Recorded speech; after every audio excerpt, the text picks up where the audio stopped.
Hello, family. What's up? It's your girl, Shay from Exclusive Access, where all the getting is good. I just wanted to get on and give you guys a quick recap about the show that aired in January. I hope you guys were excited. I hope that it was enlightening and also empowering.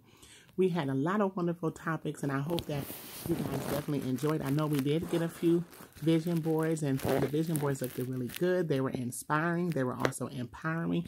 But I wanted to let you guys know, please continue to upload. We're going to dream big. We're going to live big. Remember, we're going to do big. I just wanted to give a quick recap on some of the things that were discussed. The first topic, they talked about writing the vision and making it plain. And I think they did a wonderful and excellent job on that. Just wanted to give a quick recap. When I think about writing the vision and making it plain, before anything can be written or before anything can be created, it has to be done in the mind first. So we know that creativity starts in the mind.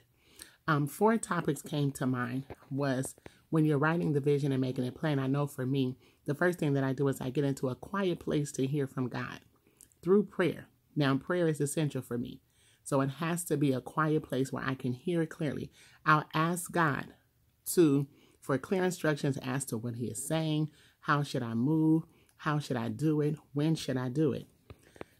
It's very important that we have to have guidance and we have to have direction of the vision, because if we don't have direction, if we don't have guidance, how are we going to be able to share our vision so that those that hear it can run with the vision?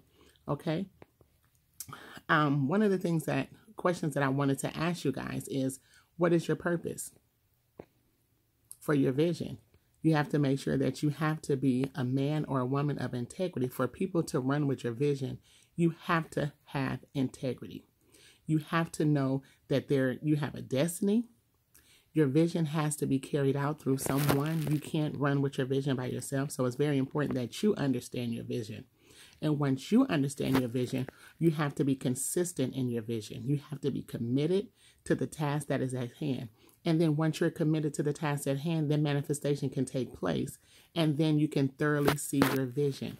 Another thing that they talked about that was really, really, really exciting was, if you can see it, you can achieve it. And when I thought about if you can see it, you can achieve it, that alone was a message that I can preach till kingdom come on this one. But one of the things that stood out for me spiritually was adversity. It was a scripture that came to mind, the blind man. And we all know the scripture of the blind man, blind Bartimaeus, when he was blind and he saw Jesus.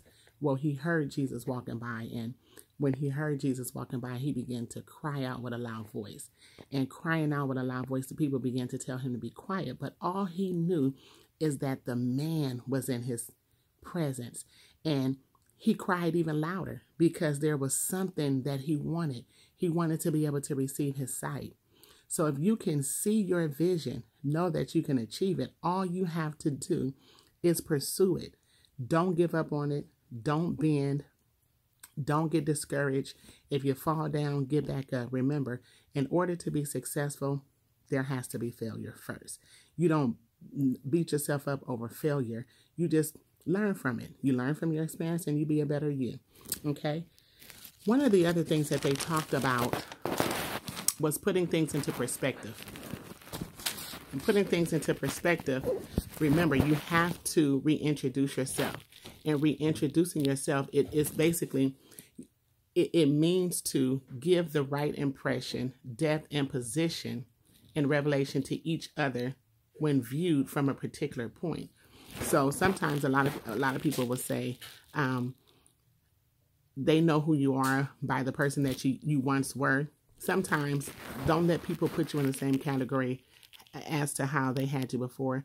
Let them view you in a different light. And sometimes by doing that, you have to reintroduce yourself. So reintroducing yourself doesn't necessarily mean that you have to act ugly. It doesn't necessarily mean that you have to act ugly, but it's just basically giving people a heads up as to what you thought I wasn't. So I hope you guys learned something from that. Be sure to remember to live well, laugh often, and love to the fullest.